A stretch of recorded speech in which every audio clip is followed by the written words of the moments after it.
Let's stay on California and the horrible state of the states. You heard Charlie Gasparino talking at the top of the hour about state finances and municipal bonds. Now, while the fear of a crisis may be overblown, states and cities are still in big trouble, and there seems to be no end in sight. So what is the solution? Let's ask David Crane. He's a lecturer at Stanford and was economic advisor to Governor Arnold Schwarzenegger in California. David, great of you to be here.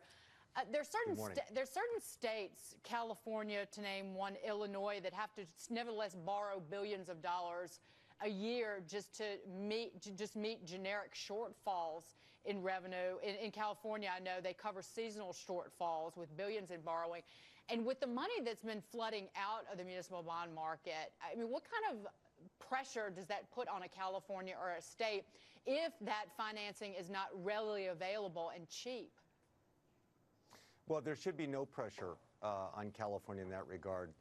And it's true, I think, of most large states. I'm not familiar with all of them, but in California's case, for example, even in a bad revenue year, like you have $90 billion of revenue this year, the state only has $50 billion worth of mandatory constitutionally required payments for education and including debt service on general obligation bonds.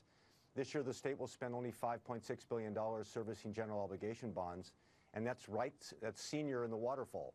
There's about $40 billion of revenue below that. That's a cushion for that debt service.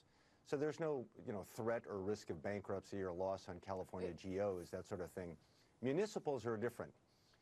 Some local governments can have more trouble raising money than others. Mm-hmm. Well, let's talk about California then. If that pressure doesn't come to bear on the state, then why will it fix its finances? Do you see what I'm saying? Unless somebody takes away the credit card, then who's going to fix the problems there?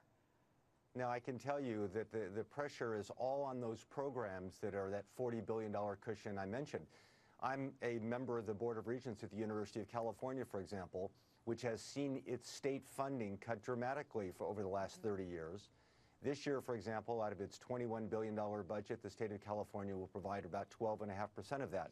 And tuition costs are up roughly 30% over the last 2 or 3 years. So it's really students and the University of California, California State University, environmental protection, social services. Those are the programs that are discretionary appropriations. They're the ones that suffer the consequences when the state, for example, services increasing amounts of retirement benefit debt. David, we talk about bailout, potential federal government bailout for states all the time. But I would argue, and I want to get your reaction to this, that there are multiple states that get bailed out by federal taxpayers each and every year. If you want to start with a New Mexico or a Mississippi or an Alaska, these are states that take roughly $2 in federal taxpayer dollars in federal funding for every dollar that they pay in taxes.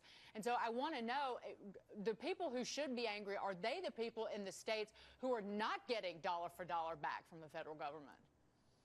Yeah, no, you've made a very good point there. For example, Alaska is a good example. They get $2 back for every dollar they send to Washington, D.C. California, on the other hand, gets 78 cents back for every dollar it sends to Washington, D.C. So in a sense, there's a bailout that's been going on for years.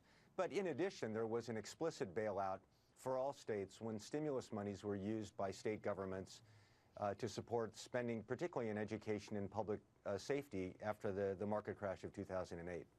David, it was great to see you. Thank you so much. David Crane joining us from California. Nice to be here.